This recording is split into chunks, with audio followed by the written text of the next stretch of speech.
como aliviar o estresse. Eu não sei se você, quando você comprou um carro, vamos falar do carro, por exemplo. Quando você comprou um carro, naturalmente, você quer andar com o carro. Você quer mostrar o carro para as pessoas. E quando você chega para mostrar o carro para um amigo, que você tanto sonhou, que ele orou com você, e você leva o carro para mostrar o carro, ou a conquista, ou de repente a casa, alguma coisa de conquista grande. Como você faz? Você fala assim para ele, olha, esse aqui é o meu carro, que eu comprei e tal. E você faz assim, sim ou não? Sim ou não? Não, nós não fazemos. Quando nós vamos apresentar o carro ou a casa, você vai empolgado, você fala, olha, você precisa ir na minha casa, a casa que eu comprei, está tudo pronto, está te esperando, vai lá ver, vai almoçar comigo, vai tomar um café, eu quero te mostrar tudo, essa conquista. Você faz com alegria, você faz com entusiasmo, você faz com disposição. Isso é muito nobre. Mas eu nunca vi, eu não sei se você já viu alguém dizendo assim, olha, porque hoje, na maioria das vezes, de cada 10 pessoas, ou de cada 8 ou 7, e tal, com certeza menos que isso não, compram seus carros financiados. Não estou dizendo que isso está errado, mas veja bem, aí quando a pessoa compra o carro, ela apresenta o carro com alegria, mas ela nunca apresenta o carnê com alegria. Você já viu alguém apresentando, chegando com o carnê, assim, olha, esse aqui é o carnê da felicidade. Quantos já fizeram isso? Esse aqui é o carnê de 60 parcelas do meu carro. Quantos já fizeram isso? Eu tenho certeza que você nunca fez. Por quê? Porque na verdade o carnê, ele é estressante. Olhar para o carnê vai dar estresse. Talvez não no primeiro dia, não na primeira semana, mas depois de 3 meses você vai falar, cara, eu comprei esse carro, só faltam 57 parcelas. E eu estou muito feliz porque faltam 57 parcelas. Queridos, eu também acredito que você nunca chegou para a pessoa que você ama, sua esposa, seu cônjuge, seu marido, enfim, e de repente sua esposa, e falou assim, amor, você viu como a nossa vida mudou depois que nós compramos esse carro? Você viu como a nossa vida mudou depois que nós compramos essa casa? Você viu como a nossa vida mudou quando nós começamos a pagar muitos juros? Quantos têm um relacionamento amoroso melhor pagando juros?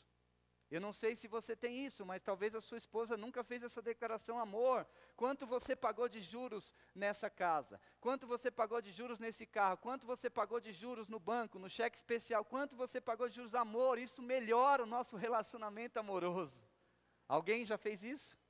Se fez, está louco, não é possível. Está rasgando dinheiro. Então, queridos, por que eu estou dizendo isso? Porque nós precisamos entender que Deus tem um plano para as nossas vidas. Eu não estou dizendo que comprar é errado, eu não estou dizendo que nada disso. Na verdade, eu quero dizer que Deus tem planos para a sua vida e você pode experimentar coisas muito boas, mesmo que talvez você tenha que comprar pagando prestações, mesmo que você tenha que talvez financiar a sua casa, porque também eu não quero jogar um peso que todo mundo tem que comprar a casa à vista, até porque é um desafio, é muito difícil, mas nós precisamos aprender a lidar com o dinheiro. Nós precisamos aprender com o dinheiro. A Bíblia fala que, na verdade não, os juros é o preço do dinheiro. Isso eu quero falar com você. Agora, uma declaração que Billy Graham, ele falou, Billy Graham morreu há pouco tempo, um homem, enfim.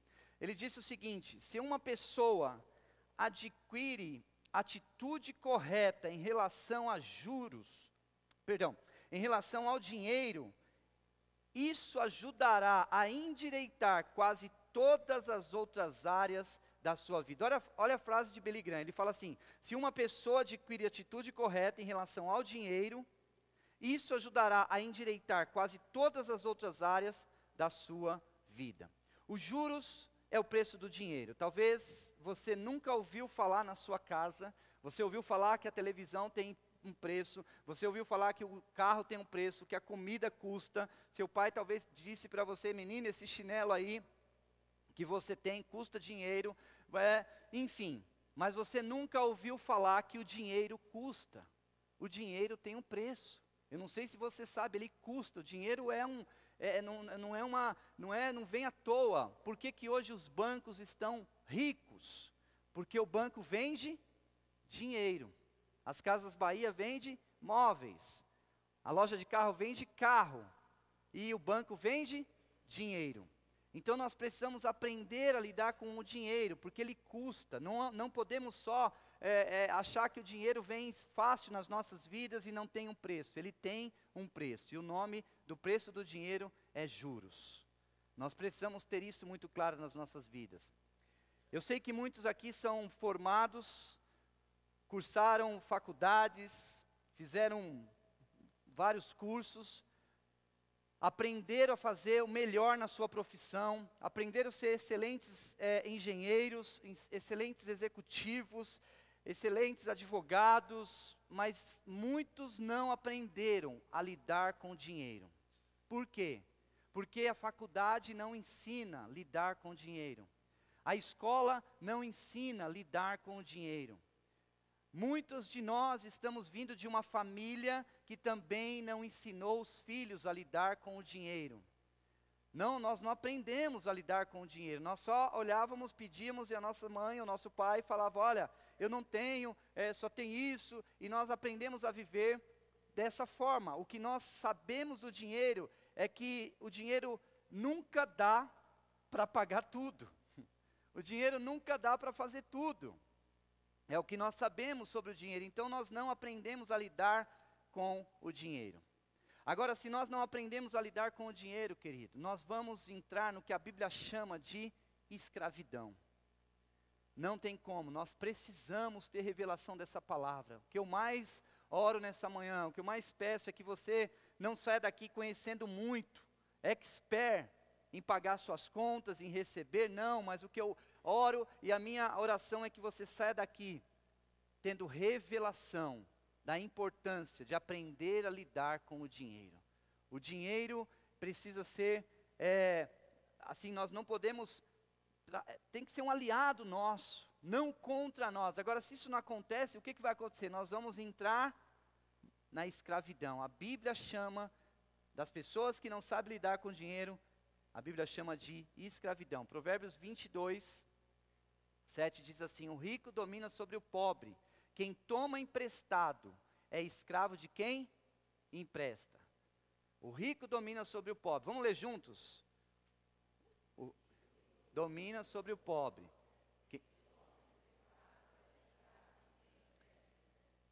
Esse é o preço do dinheiro. Tem os juros, mas também você fica refém disso. E agora, queridos, eu queria que pela fé você fechasse os seus olhos por 30 segundos. Todos nós fechamos os olhos, rapidinho. E eu gostaria que você pensasse, refletisse no que eu vou dizer aqui. Eu gostaria que você pensasse na sua vida, você totalmente livre de dívidas. Você totalmente livre dos juros. Imagine você fazendo suas viagens dos sonhos, pagando à vista, comprando, ou mesmo pagando parcelado, mas não pagando juros. Imagine você dirigindo o carro dos sonhos, aquele carro com cheiro de novo.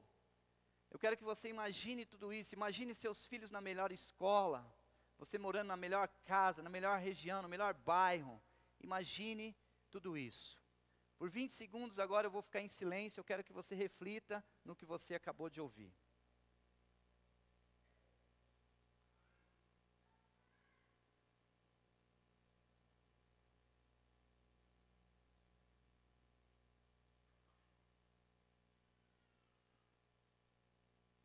Amém. Tudo que você imaginou é muito legal. E eu queria que você, junto comigo, pensasse, o que pode tornar isso realidade? O que pode tornar a conquista do seu carro realidade? O que pode tornar a conquista da sua casa realidade? O que pode tornar a viagem realidade? O que pode tornar tudo isso uma verdade na sua vida? O que pode tornar? Pensa comigo, você vai tentar buscar respostas, muitas respostas para isso. Mas a grande resposta que eu tenho certeza que a maioria de vocês vão pensar é que nós precisamos de dinheiro. Não tem como, pastor, tudo que eu pensei aqui para pagar todas as minhas dívidas eu preciso de dinheiro. E eu não preciso de muito não, eu preciso de um saco de dinheiro. Eu preciso de muito dinheiro, pastor, porque eu estou meio enrolado. Então, queridos, eu quero te levar hoje a você pensar no dinheiro, mas agora você vai deixar ele de lado um pouquinho. E eu quero te levar a uma outra realidade. Eu quero que você entenda que nós não podemos deixar o dinheiro ser um Deus em nossas vidas. Não podemos deixar o dinheiro determinar as nossas vidas. Por quê? Uma pessoa que tem revelação, uma pessoa que tem sabedoria, uma pessoa, um homem, uma mulher de Deus, uma pessoa que tem entendido isso, junto com a palavra, ela que vai determinar o que o dinheiro vai fazer. Muitas pessoas chegam hoje e dizem assim: eu não sei aonde foi o meu dinheiro. Ao invés de você ficar perguntando para onde ele foi, você vai determinar para onde ele vai. Amém, queridos? Amém? Você precisa ter fé nisso. Agora, queridos, a Bíblia diz que, Mateus 25, 21, e eu quero que você, dentro desse tema, o alívio do estresse, o dinheiro, ele nos deixa estressado. Ele nos deixa. Se você tem, você vai ficar estressado. Se você não tem, você vai ficar estressado. O dinheiro tira a nossa vida do foco. O dinheiro tira a nossa vida do referencial. O dinheiro muda a nossa cabeça. O dinheiro nos atrapalha. Então, é óbvio que é importante. Por isso é mais importante nós aprendermos a lidar com o dinheiro. E nós precisamos aprender a lidar com o dinheiro pela fé. Pela fé. O dinheiro não pode ser um Deus. Ele não pode determinar, ele não pode dizer para onde nós vamos ou para onde nós não vamos. Quantos de nós dizemos assim, se eu tivesse dinheiro, eu compraria essa roupa? Quantos de nós dizemos assim, se eu tivesse dinheiro, eu compraria essa viagem? Quantos de nós dizemos, se eu tivesse dinheiro, eu compraria essa comida? O que nós estamos dizendo? O dinheiro que determina as minhas decisões. O dinheiro é o Deus na minha vida. E queridos, isso é um problema, porque a Bíblia fala aqui em Mateus 25, 21, diz assim: o Senhor respondeu: muito bem, servo bom e fiel, você foi fiel no pouco, eu porei sobre o muito. Venha e participe da alegria do seu Senhor. Essa aqui é uma parábola onde um homem, ele sai para viajar e ele chama 3 pessoas. A primeira pessoa ele fala, eu vou viajar e eu vou deixar os meus bens com vocês. Então, o grupo de pessoa que ele chama, ou a primeira pessoa que ele chama ele dá 5 talentos. Ele dá 5 talentos para essa pessoa. E essa pessoa vai embora. O segundo, ele dá 2 talentos. Essa pessoa também vai embora. E o outro, ele dá 1 talento. Antes delas irem, ele diz assim, olha, vocês vão guardar, vocês vão cuidar, e quando eu voltar, eu vou querer prestação de conta disso tudo. E essas pessoas saem em direção à vida delas, e quando esse senhor volta, ele requer prestação de contas. E ele a primeira pessoa chega para ele e fala, você me deu 5 talentos, eu estou aqui com os seus 5 talentos, mas eu também estou com mais 5 talentos. Eu multipliquei o que você me deu. O segundo, você me deu 2 talentos e eu estou aqui com mais 2 talentos. Eu multipliquei o que você me deu. E o outro, olha, você me deu 1 talento. E esse 1 talento que você me deu, eu enterrei, porque eu tinha medo. Aqui entra a primeira revelação na sua vida, querido. Uma das coisas que muitas pessoas estão vivendo escravizadas, elas vivem com medo. O medo tem escravizado as pessoas. O medo tem escravizado, e quando nós estamos com medo, nós vamos ter o mesmo comportamento do último homem que foi lá e pegou 1 talento. Por quê? Nós enterramos esse talento, nós ficamos com medo. O dinheiro não pode colocar medo em nós. Amém, irmãos? Vocês estão entendendo? Quantos creem? Digam amém. O dinheiro não pode pôr medo em você. Não pode, você precisa ser determinado, você precisa andar por fé. Não temos como lidar nos dias de hoje sem fé.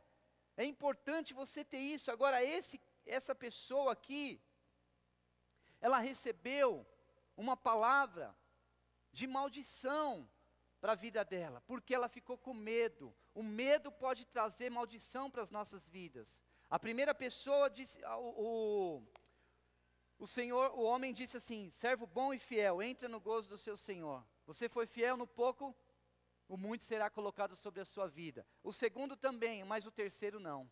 Por quê? O medo. Primeira coisa que eu e você precisamos eliminar das nossas vidas é o medo. Agora, como que nós vamos ser fiel no pouco? Como nós não teremos medo, pastor? Aí nós temos que aplicar fé. Temos que aplicar fé. Nós só vivemos e só vamos colher e só vamos tomar posse se nós aplicarmos. Diga aí. Se nós aplicarmos, diga para a pessoa que está falando, você precisa viver pela fé. Fala para ela. Diga de novo. E considerando, queridos, que nós não aprendemos a lidar, muitos de nós, não vou generalizar, talvez tenham pessoas aqui que aprenderam, mas a maioria que eu vejo hoje, não aprenderam a lidar com o dinheiro em termos práticos. Se nós não aprendemos a lidar com ele em termos práticos, nós precisamos nos desafiar a lidar com o dinheiro em termos espirituais. Em termos espirituais. Isso vai fazer toda a diferença na sua vida, é meio caminho andado. Porque o problema é que muitos de nós achamos assim, estou enrolado financeiramente, estou com um problema financeiro, estou com um estresse terrível financeiro, e quando eu resolver isso, eu vou ter uma vida espiritual melhor. Não faça isso. Não faça isso, querido. Você precisa buscar a sua vida espiritual, você precisa crescer espiritualmente, você precisa estar disponível para corrigir o que está errado, sim, mas cresça espiritualmente, corrija, e aí você aprenda a lidar com o dinheiro de forma espiritual, porque já é um caminho avançado para você, amém?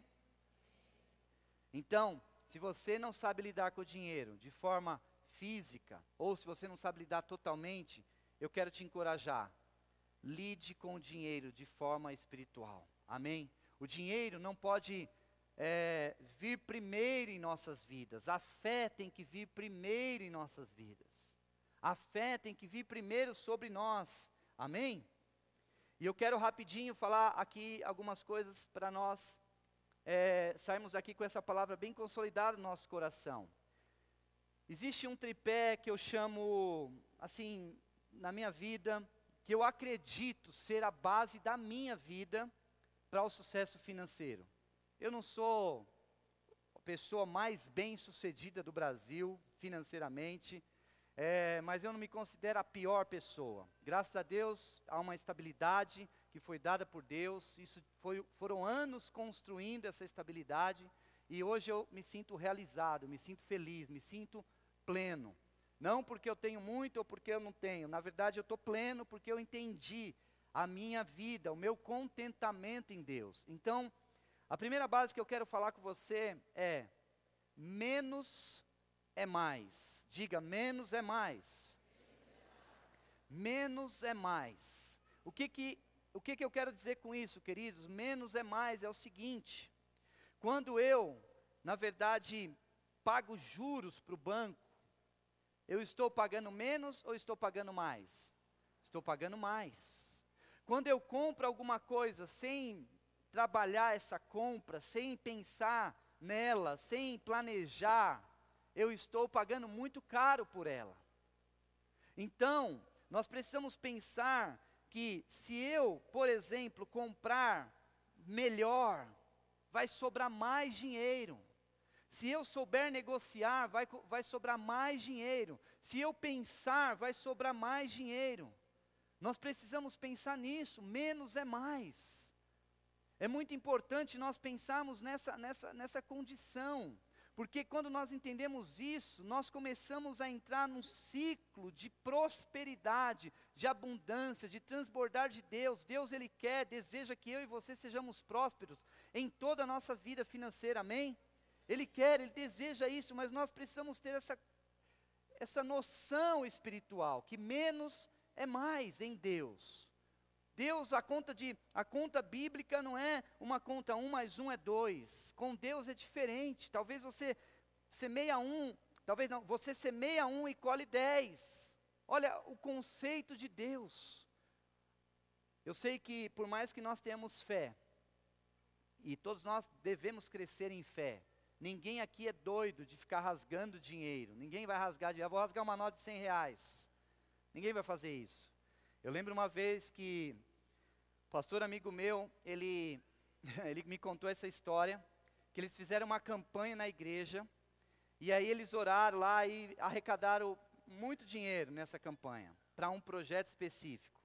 E ele disse, olha, nós vamos levar todo o dinheiro para o monte, e nós vamos orar pela sua vida. Perdão, o dinheiro não, nós vamos levar todos os envelopes e os pedidos de oração para o monte, o dinheiro para o banco. E assim estava tudo certo. Eles colocaram todo lá no saco e tal, o dinheiro, e ele não estava junto nessa hora. Conclusão, foram para o monte, acenderam a fogueira e colocaram o saco todo na fogueira. Quando eles viram todo o dinheiro sendo queimado. Não, irmãos, eu não estou exagerando, não estou brincando. O pastor Daniel, amigo meu, já pregou aqui, ele contou essa história, notas de 50 queimando. Ele falou, meu Deus do céu, não deu para recuperar.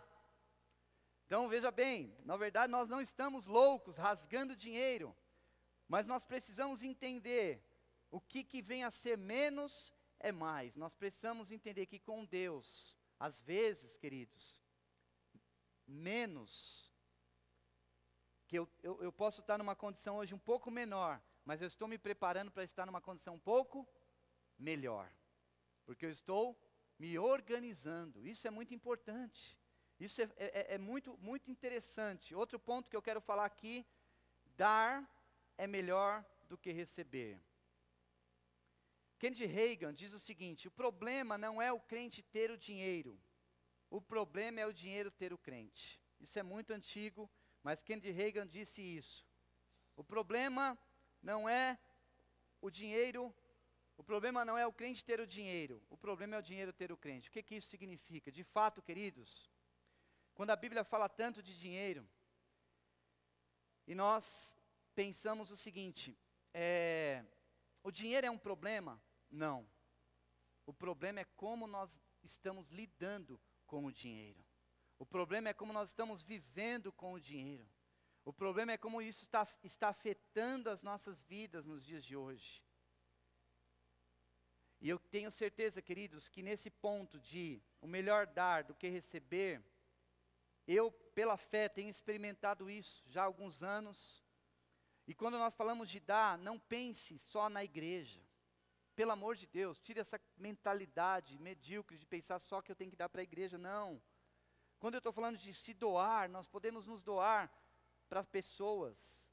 Nós temos que nos doar para necessitados, para a igreja, para amigos, mas enfim, mas tenha consciência que também não é só dinheiro que nós temos que dar. Nós podemos dar o nosso tempo. Quantas pessoas da equipe de apoio estão hoje aqui doando o seu tempo para servir o reino de Deus? Isso é glorioso, é maravilhoso. Quantos estão no departamento servindo a igreja? Quantos chegam cedo aqui para servir a igreja? Então estão se doando o melhor, o tempo delas. Agora, queridos, o que eu quero dizer? Que nós precisamos deixar um espírito de avareza sair de dentro de nós. Temos que deixar ele embora, porque esse espírito nos oprime, esse espírito nos barra, nos paralisa. E nós não conseguimos fazer mais nada a não ser pensar em nós, em nós, em nós, em nós, e não pensamos nas pessoas, e não queremos doar, e não queremos semear, e não queremos investir nas pessoas, investir no reino de Deus. Por exemplo, muitos não participam do dízimo, e nós não fazemos um controle. Nessa igreja não tem um controle. Quando você entra na porta, acende uma luz vermelha. Não dizimista. Dizimista, verde dizimista. Amarelo é o que deu no mês e que deu no outro não deu. Tem uma luz lá, irmãos, sim ou não? Não, nós não vamos fazer isso. Olha, agora pelo meio vai entrar só os dizimistas, pela esquerda vai entrar só os que estão mais ou menos, e pela outra porta os que não estão em nada. Não. Por quê? Porque você precisa ter revelação. Quando você está dizimando, você está dando parte do seu salário, mas o melhor de tudo, queridos, uma vez uma pessoa falou assim: você tem coragem de pegar dinheiro da macumba? Eu falei: olha, hoje em dia não estou vendo nem macumba, mas se tiver dinheiro na macumba eu pego. Não, mas vai cair sua mão, pastor, você está louco? Ah, não vai, meu, imagina lá os quentão lá, você acha que eu vou pegar? Já pego lá e vou me divertir. Sim ou não? Qual o problema?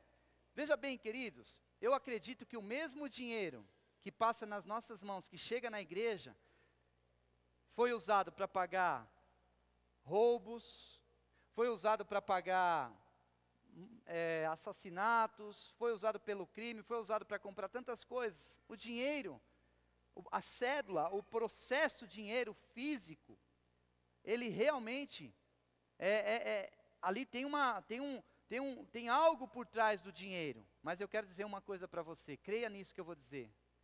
Quando o dinheiro chega na sua mão, ele pode ter vindo do crime, pode ter vindo da onde for, mas quando ele chega nas suas mãos, e você devolve o dízimo para o Senhor, todos os 90% que ficar no seu bolso, vai ser santificado. Você crê nisso?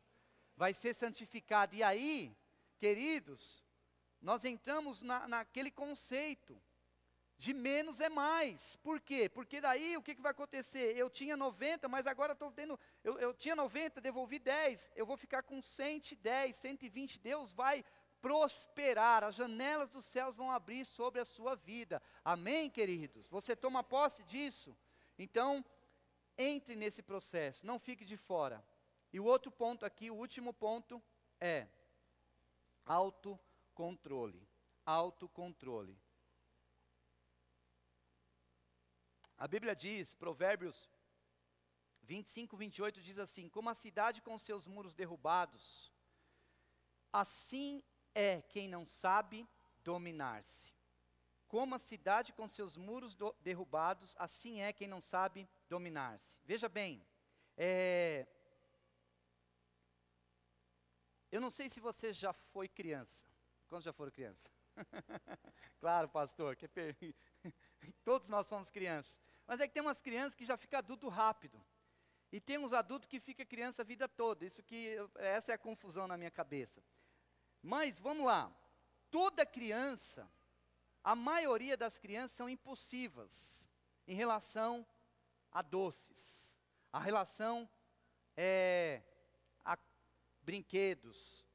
Elas querem muito, elas querem ter mais, elas querem viver vida de criança. Até tem uma historinha muito interessante. O pai e a criança foram na doceria. E chegando na doceria, o rapaz da doceria conhecia o pai. Falou assim: hoje aqui você pode pegar qualquer bala e você pode pegar a quantidade que você quiser. Você não vai pagar. Falou para a criança. Só que tinha que ser a criança pegar. Aí a criança não quis pegar. Já viu isso? Criança que está de frente de um negócio de bala de graça, não quer pegar. Não queria, não. A criança não queria pegar. Pega, não quero pegar. Pega, não quero pegar.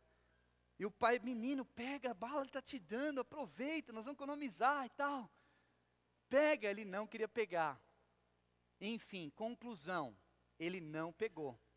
E o pai não perdeu ali, aí o rapaz falou: tá bom, então mesmo assim eu vou ser generoso, eu vou deixar o seu pai pegar. E o pai foi com as mãos, encheu as mãos e pegou. E saiu, e aí ele falou: por que você não pegou? Ele falou: papai, porque as suas mãos são maiores. Sabe, queridos, nós precisamos entender que eu e você, nós temos um Deus com as mãos maiores do que as nossas, com condições maiores do que as nossas. Amém, queridos? Creia nisso. Agora, toda criança, ela é assim. Mas quantos de nós não controlamos a criança que há em nós? Quantos de nós não controlamos? Por exemplo, tem pessoas que é desesperada por videogame. Então o cara tem 3 videogames.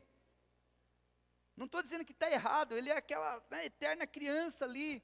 Ou tipo, ele quer, é uma mentalidade. Não muda essa mentalidade. Por quê? Sempre querendo mais, sempre mais. Não controlamos aquela criança que é em nós em relação a compras, a gastos. Mas o autocontrole é uma coisa importante para nós. A Bíblia fala aqui que nós precisamos, não podemos ser como esses muros abertos, derrubados. Muros derrubados, assim é quem não sabe dominar-se. Imagina na sua casa, você mora num bairro violento em São Paulo, e você sabe que os muros caíram, ou que não vai ter muro, mas você sabe que é violento. Você vai ter paz de morar lá, sim ou não? Não. Nós precisamos aprender a dominar. E dentro disso, queridos, eu quero dizer uma coisa para você. Nós não temos que viver toda a nossa vida em um único dia. Nós precisamos viver a nossa vida, a vida toda. Amém? E viver a vida toda, é muito importante nós entendermos isso. Por quê? Porque senão nós vamos sair fazendo tudo de uma vez. Há momentos de nós, às vezes, até darmos um passo para trás, para dar 2 para frente. Há momentos de nós darmos 3 passos para trás, para dar 5 para frente. E eu quero dizer uma coisa para você. Talvez hoje, você tem que abrir mão de um iPhone, que é o bem de consumo, o sonho de consumo das pessoas. Para você futuramente ter a oportunidade de ter 5, 6, 7, 8, 9, 10 iPhones, quantos você quiser. Amém? Está entendendo, querido? Talvez hoje você tenha que abrir mão do carro dos sonhos. Para daqui 10 anos, 5 anos, 6 anos, você ter quantos carros dos sonhos você quiser. Amém? Talvez hoje você tenha que abrir mão da grande casa que você quer. Para amanhã, a vida toda, você ter quantas casas você desejar. Amém, irmão? Isso é autocontrole. O que nós não podemos é mais viver numa plataforma de aparência, numa plataforma de que, eu tenho que ter para mostrar o que eu tenho. Veja bem, queridos, eu não sou aquele espírito franciscano que você tem que ser, tudo você dá para a igreja, fica sem, anda tudo rasgado, não come mal. Não, isso aí é miséria, não estou dizendo isso, mas é importante nós vivemos debaixo de um princípio de controle. Amém, queridos? E eu quero concluir aqui, pedir para o louvor subir já. O futuro começa hoje. Diga, o futuro começa hoje.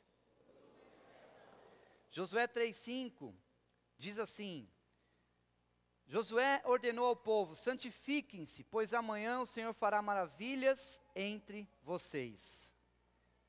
Veja bem, nós temos que ter consciência que dívidas nos estressam. Quantos têm essa consciência, queridos? Dívidas nos estressam. Eu tenho, irmãos. Sabe, assim, eu luto diariamente para não entrar em dívidas, porque na verdade não é fácil depois sair delas e tal. É óbvio que nós não precisamos viver naquele processo, sabe, segurando um balão e caindo. Não, nós precisamos ter liberdade. Agora, para isso, queridos, nós precisamos tomar uma decisão nessa manhã. Talvez hoje você não aprendeu a lidar com o dinheiro fisicamente, mas você pode aprender, ainda dá tempo. Mas decida já hoje começar a lidar com o dinheiro de forma espiritual. Amém? E não tem como lidar com o dinheiro de forma espiritual se não for pela fé. A fé é necessária. A fé é importante. Somente pela fé nós vamos conseguir. Amém, queridos? Vou pedir para você ficar em pé. Deixa eu dizer só uma coisa aqui rapidinho para concluir. Nós estamos muito animados com o que Deus vai fazer nesse ano, em todas as áreas das nossas vidas, principalmente na área financeira. Mas eu quero dizer uma coisa para você, nós como igreja, queremos te ajudar. Então Deus me deu uma graça, nessa área e deu graça para outros pastores também. Nós queremos te habilitar para você aprender a lidar com isso. Então, eu não vou dizer, eu vou abrir uma sala aqui e vem quem quiser. Não, porque meu tempo é para a igreja, é para o reino, mas tem muita coisa, dos pastores também. Mas nós temos um material, nós temos uma aula prática para te ensinar a lidar com o dinheiro. Só que isso vai ter que ser de vocês para a igreja. Então eu quero me colocar à disposição, juntamente com a equipe de pastores, para nós treinarmos vocês nessa área. Então, à medida que tiver demanda, então se você tem interesse nessa aula, não sei quantas semanas, aí nós vamos pensar, 1 semana, 2 ou 3, de te ensinar a lidar na prática com o dinheiro. Porque a parte espiritual nós estamos dando para vocês. Agora a parte prática nós queremos dar de forma prática também. Não vamos poder pagar suas contas, mas vamos poder te ajudar nesse processo. Então se você tem interesse, você pode procurar o seu supervisor, pode procurar qualquer um dos pastores, dar seu nome lá e tal. Aí o que nós não vamos, e o telefone, o WhatsApp para a gente te ligar. Ah, mas que dia? Para mim só dá não é que dia, tipo, não vou acontecer um no sábado, um no domingo, nós vamos marcar um dia, e se você realmente deseja crescer nessa área, você vai abrir mão de tudo para aprender. Então eu quero fazer isso, eu quero, pela graça que Deus me deu, tantos anos trabalhando nessa área, e hoje pastor da igreja, Deus me deu uma graça, e isso não me deu para ficar em mim, eu quero dividir com você, mas você precisa ter interesse. Se você quiser, procura seu pastor, se inscreve com ele, nós vamos marcar um dia ou 2 aqui, vamos treinar vocês, e vocês vão sair muito melhores na parte prática em nome de Jesus, amém, queridos? Fecha os seus olhos, curve tua cabeça, comece a orar agora, pedindo para o Senhor trazer revelação dessa palavra no teu coração.